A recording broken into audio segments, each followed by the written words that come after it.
ये मूवी है phone booth की। इस कहानी की शुरुआत में स्टुअर्ट नाम के एक आदमी को दिखाया जाता है जो न्यूयॉर्क सिटी में रहता है। वो एक पब्लिसिस्ट है जिसकी फिल्म इंडस्ट्री में बहुत जान पहचान है। वो बहुत ज्यादा एरोगेंट होने के साथ साथ डिसऑनेस्ट भी है क्योंकि वो शादीशुदा है। इसके बाद भी पेमेला नाम की एक एक्ट्रेस के साथ उसका अफेयर है। वो सबको दिखाता है कि वो बहुत कामयाब इंसान है, लेकिन सच्चाई में वो कुछ और ही होता है। ये वो वक्त होता है जब मोबाइल फोन हर किसी के पास है। टेलीफोन बूथ का इस्तेमाल अब कम ही लोग करते हैं और उनमें से स्टुअर्ट भी एक है। जब भी उसे पेमेला को कॉल करना होता है तो वो अपने मोबाइल फोन से नहीं बल्कि उसे टेलीफोन बूथ से कॉल करता है क्योंकि वो नहीं चाहता कि उसकी कॉल हिस्ट्री में पेमेला का नंबर कभी भी आए। और अब रात को पेमेला को होटल में बुलाने के लिए वो उसे टेलीफोन बूथ से कॉल करता है। जब उसे कॉल कर रहा होता है तभी वहां पर एक पिज्जा डिलीवरी बॉय आता है। वो उसे पिज्जा बेचने की कोशिश करता है जिससे स्टुअर्ट को गुस्सा आता है। वो उसे बहुत ही बदतमीजी से बात करता है। पिज्जा बॉय कहता है कि इस तरह से किसी से बात नहीं करनी चाहिए और उदास होकर वहां से चला जाता है। वो फोन से पेमेला को कहता है कि आज रात को मैं तुमसे होटल में मिलना चाहता हूँ। दरअसल वो झूठ बोलकर उसे होटल में बुला रहा होता है पर पेमेला बिजी होती है, इसीलिए वो मना कर देती है। और अब जब वो वहां से जा ही रहा होता है कि तभी वो फोन रिंग होता है। उसे लगता है कि पेमेला ने उसे कॉल बैक किया, इसीलिए वो रिसीवर को उठा लेता है। दूसरी तरफ से एक आदमी की आवाज आती है जो उसका नाम जानता है और वो स्टुअर्ट को अपना नाम नहीं बताता। वो स्टुअर्ट से कहता है कि कॉल करने वाला अनजान ही क्यों ना हो पर रिंगिंग फोन का जवाब देना जरूरी है। हमारे पास जो पिज्जा वाला आया था तुम्हें उससे पिज्जा की डिलीवरी ले लेनी चाहिए थी। जल्दी तुम्हें एनर्जी की जरूरत होगी।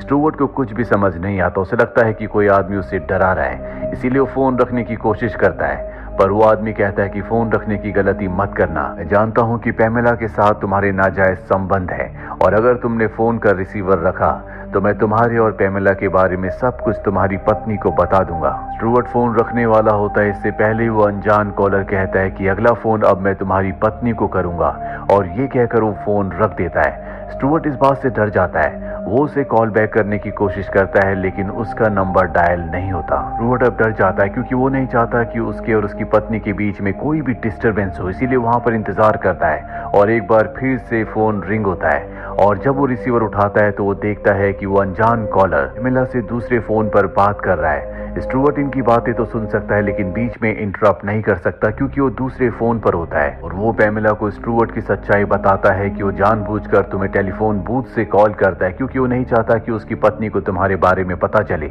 वो एक शादीशुदा इंसान है। साथ ही उसे ये भी बताता है कि वो किस तरह से उसका फायदा उठाना चाहता है और इसके बाद वो फोन कट कर देता है। ये सारी बात सुनकर स्टुअर्ट परेशान हो जाता है क्योंकि पेमेला को अपने प्यार के जाल में फंसाने के लिए उसने बहुत मेहनत की थी। और अब हमें उस अनजान कॉलर को दिखाया जाता है जिसने न सिर्फ स्टुअर्ट पर नजर रखी होती है बल्कि वो उसके हर एक कॉल को सुनता भी है, यानी कि वो किससे क्या बातें करता है इसे सब कुछ पता है। स्टुअर्ट अब उस कॉलर को उल्टा सीधा कहना शुरू कर देता है। इस पर वो कॉलर कहता है कि इस तरह से कभी किसी से बात नहीं करनी चाहिए। ये वही लाइन होती है जो पिज्जा डिलीवरी बॉय ने उस वक्त स्टुअर्ट से कही थी जब स्टुअर्ट ने उससे बदतमीजी से बात की थी। और अब वो अनजान कॉलर स्टुअर्ट से कहता है मैं तुम्हारी पत्नी को तुम्हारा सारा सच बता दूंगा। स्टुअर्ट उससे रिक्वेस्ट करता है कि ऐसा मत करना, तुम ऐसा क्यों कर रहे हो। वो अनजान कॉलर कहता है कि मैं चाहता हूं कि तुम अपनी पत्नी को सारा सच खुद बताओ, अपने गुनाहों को एक्सेप्ट करो। दरअसल ये कॉलर उन्हीं लोगों को सजा देता है जो दूसरों को धोखा देते हैं, दूसरों से बदतमीजी से बात करते हैं। स्टुअर्ट भी उन्हीं में से एक है। इससे पहले भी इस कॉलर ने 2 लोगों को मार दिया क्योंकि वो भी अपने लोगों को चीट करते थे। साथ ही इस कॉलर ने जिस तरह से स्टुअर्ट को आखिरी मौका दिया है कि वो अपनी पत्नी को कॉल करके सब कुछ बताए, इस अनजान कॉलर ने उन्हें भी ये मौका दिया था पर उन्होंने इसकी बात नहीं मानी। और अब स्टुअर्ट की बारी है। स्टुअर्ट अपनी पत्नी को कॉल करता है। उसकी पत्नी बताती है कि किसी अनजान नंबर से मुझे कॉल आया था पर मैं कॉल रिसीव नहीं कर पाई। स्टुअर्ट अपनी पत्नी को सच बताने की हिम्मत नहीं कर पाता क्योंकि वो जानता है कि उसकी पत्नी इस बात को कभी भी बर्दाश्त नहीं कर पाएगी।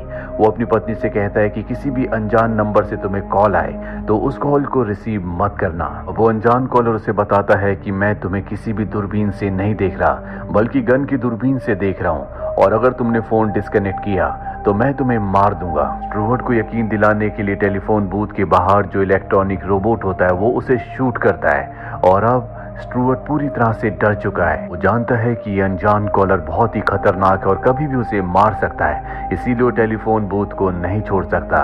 वहीं बाहर हमें 2 लड़कियों को दिखाया जाता है जो उसे टेलीफोन बूथ से बाहर आने के लिए कहती हैं क्योंकि उन्हें जरूरी कॉल करना होता है। लेकिन यहाँ पर स्टुअर्ट की मजबूरी है कि वो टेलीफोन के रिसीवर को नहीं रख सकता, इसीलिए बहुत ही बदतमीजी से वो उन्हें वहां से जाने के लिए कहता है, जिस तरह का उसका नेचर होता है। वो लड़कियां वहां से चली जाती है, पर कुछ ही देर बाद वो अपने साथी को वहां पर लाती है और वो साथी स्टुअर्ट को बाहर निकलने के लिए कहता है। स्टुअर्ट बाहर निकलने से मना कर देता है, हालांकि वो पोलाइटली उससे बोल रहा था, लेकिन जब स्टुअर्ट मना करता है तो टेलीफोन बूथ को धकेलने लगता है, साथ ही पंच मारकर वो उसके ग्लास को क्रैक कर देता है। स्टुअर्ट टेलीफोन बूथ के अंदर पूरी तरह से परेशान है, क्योंकि ना तो वो बाहर आ सकता है और ना ही वो टेलीफोन रिसीवर को रख सकता है। और तभी वो अनजान कॉलर स्टुअर्ट से कहता है, क्या तुम्हें मदद की जरूरत है? स्टुअर्ट कहता है कि हाँ। और तभी वो अनजान कॉलर उस आदमी को जो बाहर से टेलीफोन बूथ को धकेल रहा होता है उसे गोली मार देता है, जिससे उसकी मृत्यु हो जाती है। दरअसल उस अनजान कॉलर की राइफल पर साइलेंसर लगा है, इसीलिए किसी को नहीं पता कि गोली कहां से आई थी।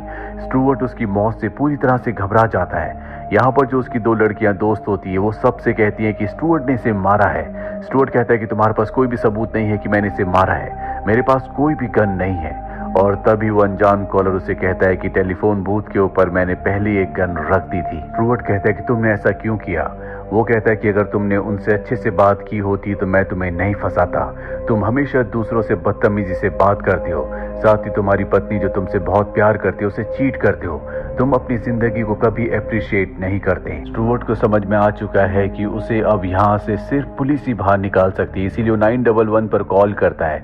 हालांकि वो बात नहीं कर सकता, लेकिन वो कोड वर्ड में पुलिस को समझाने की कोशिश करता है, लेकिन पुलिस को उसके कोड वर्ड समझ में नहीं आते, पर जो अनजान कॉलर होता है उसे समझ में आ जाते हैं। इसीलिए वो स्टुअर्ट के सर के पास गोली चलाता है और अब टेलीफोन बूथ के बाहर पुलिस इंस्पेक्टर भी आ जाते हैं। वो उसे बाहर आने के लिए कहते हैं, लेकिन स्टुअर्ट कहता है कि मैं अपने साइकाइट्रिस्ट से बात कर रहा हूँ। दरअसल ऐसा कहने के लिए उसे उस अनजान कॉलर ने कहा होता है। अब यहाँ पर मीडिया भी आ चुकी होती है, इसीलिए पुलिस सख्त एक्शन नहीं ले पाती। साथ ही पुलिस उसके फोन को ट्रेस करने की कोशिश करती है, लेकिन वो उसके फोन को ट्रेस नहीं कर पाते।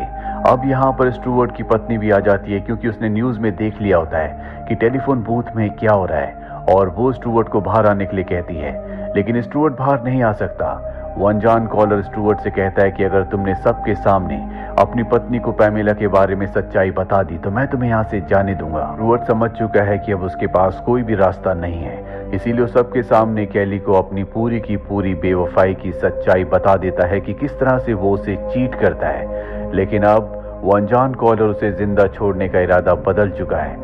स्टुअर्ट भी पूरी तरह से फ्रस्ट्रेट हो चुका है, इसलिए वो फोन रखकर बाहर आकर हाथ ऊपर कर लेता है और तभी वो देखता है कि उसकी पत्नी कैली के सिर पर एक लाल रंग की रोशनी है, यानी कि स्नाइपर ने अब उसकी पत्नी को निशाना बनाया है। वो डर जाता है और एक बार फिर से रिसीवर उठा लेता है और अब यहाँ पर पैमेला भी आ जाती है। वो कॉलर कहता है कि तुम्हें पैमेला और अपनी पत्नी कैली में से एक को चुनना होगा। स्टुअर्ट उससे रिक्वेस्ट करता है कि मेरे साथ ऐसा मत करो, और जब वो उससे बात कर ही रहा होता है कि वो चुपके से अपने मोबाइल फोन से अपनी पत्नी कैली को कॉल कर देता है। कैली सुनती है कि किस तरह से स्टुअर्ट किसी अनजान इंसान से बात कर रहा है और वो फोन पुलिस को देती है। पुलिस को भी अब पूरा गेम समझ में आ चुका है, कोई स्टुअर्ट को ये सब करने के लिए मजबूर कर रहा है।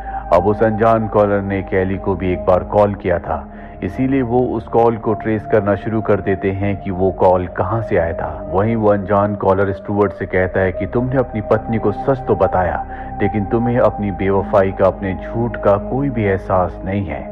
स्टुअर्ट को यकीन हो चुका है कि अब वो जिंदा नहीं बच सकता, इसीलिए उसे अपनी आखिरी वक्त में अपनी सारी गलतियों का एहसास होता है और वो सबके सामने कन्फेस करता है कि वो अच्छा इंसान नहीं है। वो अपने असिस्टेंट्स को झूठी पेमेंट के वादे करता था, जानबूझकर वो हमेशा से महंगे सूट पहनता है ताकि सबको ऐसा लगे कि वो बहुत रईस है, जबकि सच्चाई कुछ और ही है। वो अनजान कॉलर स्टुअर्ट से कहता है कि बूथ के ऊपर जो गन रखी है तुम उसे लेकर बाहर जाओ। दरअसल वो स्टुअर्ट को ऐसा करने के लिए इसलिए कहता है ताकि जब वो गन लेकर बाहर जाए तो पुलिस उसे शूट कर दे। दरअसल वो किसी भी कीमत पर उसे मारना चाहता है। बाहर जो पुलिस इंस्पेक्टर होता है वो इशारों में स्टुअर्ट को बता देता है कि हमें उस कॉलर की लोकेशन का पता चल चुका है, वो जैसा कहता है तुम वैसा ही करो। और ये जानने के बाद कि पुलिस को उस कॉलर की लोकेशन का पता चल चुका है जो आसपास ही किसी बिल्डिंग में है, स्टुअर्ट उसे सब कुछ बता देता है कि पुलिस तुम तक पहुंच चुकी है। और अब उस कॉलर को गुस्सा आता है, वो कहता है कि मैं तुम्हारी पत्नी कैली को मार रहा हूँ। स्टुअर्ट इस बात से घबरा जाता है। वो ऊपर से गन निकालता है और बाहर आकर उससे रिक्वेस्ट करता है कि उसे मार दिया जाए, वो उसकी पत्नी को छोड़ दे। और तभी स्टुअर्ट को गोली लगती है जिससे वो वहीं फुटपाथ पर गिर जाता है। वहीं पुलिस को दिखाया जाता है जो कॉलर की जगह तक पहुंच जाते हैं। देखते हैं कि वो अनजान कॉलर मारा जा चुका है। दरअसल उसने खुद अपनी जान ले ली होती है क्योंकि उसे पता चल गया था कि पुलिस उस तक पहुंच चुकी है। वहीं स्टुअर्ट को पुलिस उठाती और उसे बताती है कि तुम्हारे ऊपर उस कातिल ने यानी कि उस अनजान कॉलर ने गोली नहीं चलाई, बल्कि हमने गोली चलाई थी जो कि एक रबड़ की गोली है। तुम अब भी पूरी तरह से ठीक हो। हालांकि वो जख्मी हो गया होता है और उसकी जान बच चुकी है। इसके बाद वो उस अनजान कॉलर की डेड बॉडी को देखता है जो वही पिज्जा डिलीवरी बॉय होता है जिसने कहानी की शुरुआत में उसे पिज्जा बेचने की कोशिश की थी। और अब स्टुअर्ट को एम्बुलेंस में लिटाया जाता है, उसे दवा दी जाती है और तभी उसके पास एक आदमी आता है जो स्टुअर्ट से कहता है कि पिज्जा डिलीवरी बॉय को मुझे मारना पड़ा, इसके लिए मैं माफी चाहता हूँ। अगर तुमने अपनी ईमानदारी छोड़ी या कभी किसी से बदतमीजी की या अपनी पत्नी को धोखा दिया, मैं एक बार फिर से तुम्हारे पास आऊंगा। और इसके बाद वो वहां से जाने लगता है। उसके पास एक बहुत बड़ा सूटकेस होता है जिस सूटकेस को देखकर साफ साफ पता चलता है कि उसके अंदर गन है। हालांकि स्टुअर्ट सबको बताना चाहता है कि कातिल अब भी जिंदा है, लेकिन वो बेहोशी की दवाई के नशे में होता है, इसीलिए वो कुछ भी किसी को नहीं बता पाता। दरअसल ये अनजान कॉलर यहाँ हमेशा इस बूथ पर नजर रखता है। उसने यहाँ पर कुछ ऐसी सेटिंग की होती है कि यहाँ से फोन करने वाले हर एक इंसान की बातें वो सुन सकता है और जो भी लोग दूसरों को चीट करते हैं ये अनजान कॉलर उन्हें सजा देता है जैसे उसने स्टुअर्ट को दी। और इसी के साथ ये फिल्म, ये कहानी यहीं पर खत्म हो जाती है। उम्मीद करते हैं कि ये कहानी आपको पसंद आई होगी।